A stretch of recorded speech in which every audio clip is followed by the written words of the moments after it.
Hi, and welcome back. So now let's take a quick look at class and static methods. We've really spent a lot of time on instance methods, and because those are the ones that are most commonly used. But sometimes we use class methods, and even more rarely though, we use static methods. So static methods are, in some circles, kind of discouraged. That we shouldn't be using static methods, we should just be making functions that are living at the module level and are outside of our class definitions. But sometimes it might make sense to regroup functions in a class, and we want those functions to be static methods. What it means, we're going to get to right now. So when we define a function in a class, remember that how we call it will alter its behavior. Let's take this example. We have this class, and inside I define this function hello. Now, if I look at my class.hello, that's just a plain function defined in my class. And if I call my class.hello, I'm going to get hello back. But if I create an instance of my class and I look at hello from the instance perspective, that is no longer just a plain function. It's a method that's been bound to m, to the instance. So that's an instance method. And if I now try and call m.hello, I'm going to get this type error because I'm missing that first argument that gets injected, which is the instance. Remember, this is a bound method bound to the instance. So it needs to be the first argument of the function. So the question is, can we create a function in a class that will always be bound to the class and not the instance? So here, this function here I'm calling from the instance, it's being bound to the instance. Can I have a function that no matter how it's called will be bound to the class? This function here is not bound to anything. It's not a method. It's just a function inside the class. This one here from this perspective is bound to the instance. Can I have a function that's bound to the class in both cases? And the answer, of course, is yes. So we want this myClass function to be a method bound to myClass, and we want, if we use an instance of myClass, we want that function to also be a method bound to myClass. And for that, we can use the class method decorator. I'm not going to get into how it actually works. We'd have to get into metaprogramming for that. So I'm just going to show you how it works instead. So it's very straightforward. We define a method inside our class and we decorate it with the @class method decorator. Now it will be bound. It will become a method type, right, when it's called, and either called from the class or called from an instance, it will be bound, but in both cases it will be bound to the class itself, to my class, never to the instance. So now let's take a look at my class and an instance of my class, and let's look at how the hello function in my class behaves. Well, inside my class, hello is just a regular function, but inside an instance, this hello function becomes a method bound to the instance. That's kind of the default way functions in classes work in Python. When we call them from the instance, they become methods bound to the instance. And so the first argument needs to be present. So the call will fail if we call it from the instance. Now the instance hello method over here, well, in my class, it's still just a regular function. Nothing has changed. In the instance, it's still a method bound to the instance, right? By default, those functions become bound methods when called from the instance. And so this call will work correctly. Now, class hello, on the other hand, is different. We've decorated it with this class method decorator. So inside the class, it is no longer a regular function. It is now an actual method object, and it's bound to the class. It's bound to my class in this case. And then when we call it from the instance, actually the same thing happens. It is a method object, but it is not going to be bound to the instance. It's also going to be bound to my class. So the binding is really important, which is why I said right in the beginning, it's important to understand where those methods are binding, what those methods are binding to.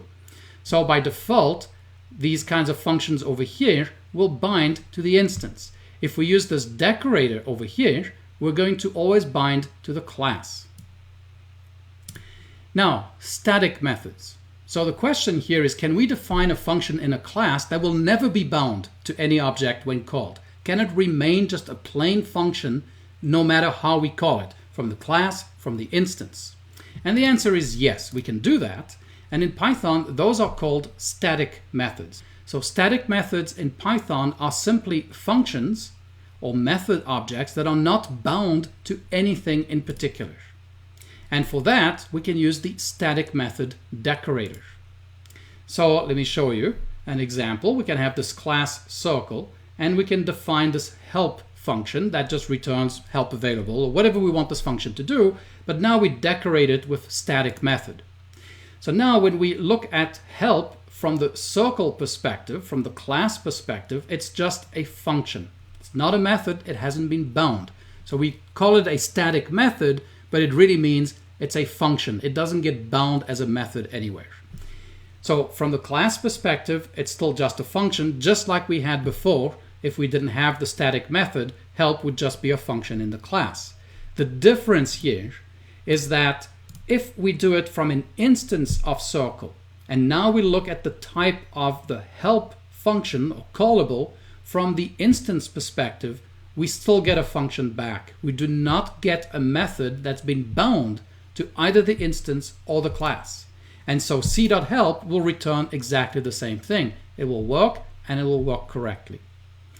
Now again, static methods are not commonly used, and certain groups of Python developers actually discourage using static methods. I don't have too many opinions one way or the other. I tend not to use static methods, but sometimes it makes sense to have a method inside a class because I just want it to be kind of bundled with that class, even though it could be bundled at the module level. Sometimes you may want to bundle it inside the class. There's not a real, I can't think of a really good use case for when you need a static method. You can always get around not having static methods, but they are there and available if your particular way of programming desires it. So to recap, we have three types of functions that we can define inside a class. A regular function in the class will become bound to the instance when it's called from the instance. It will become a bound method. We have another function that's been decorated with the class method decorator. So now when we call that function from an instance, it will still be bound to the class. If we call it from the class, it'll be bound to the class as well. And then we have the static method, which is never bound to anything. So it never receives an extra argument. The instance is going to receive the instance, right, argument. The class method is always going to receive the class as its first argument. So both of these will have something injected by Python. The instance for instance methods, the class for class methods. Static methods never receive that argument because they're not bound to anything. So why use static methods? Well, as I mentioned, there are cases where it may make sense in terms of how you structure your code for a function to live in a class, but it doesn't need access to the class information, to the class state, or to the instance state. In that case, it's really just a function that could live outside of the class. But for some reason, you want to make it part of the class, but you don't want to have to bind it to anything. So that, that's probably the only time where you might want something like that. So let me show you an example. Let's say we have this timer class. So we may have a start method. Now that's going to be an instance method because I want to be able to create multiple timers and start each of my timers independently. So start is going to be an instance method. Then end is also, by the same token, going to be an instance method. I need to be able to end my timers independently of each other. Now I may want to define a time zone for my timers. So in that case, this is something where, in my particular case, I want to make the time zone common to all instances of my timers, because I'm a programmer. I'm, let's say, in the Eastern time zone or whatever time zone, and I want all my timers to be in that time zone. I don't want to have to go to each instance and specify what they are. If I do it at the class level, all my instances of timer will have the same time zone. That's great. So that's a good case for a class level attribute. Now, I may also want to define a method inside my timer class that gives me my current time in UTC. Now, does the current time in UTC depend on the instance of the timer? No, the current time in UTC is the same for any timer. Does it depend on the timer class itself? Not really, right? I can get the current time in UTC independent of whatever's inside the timer class or the timer instance.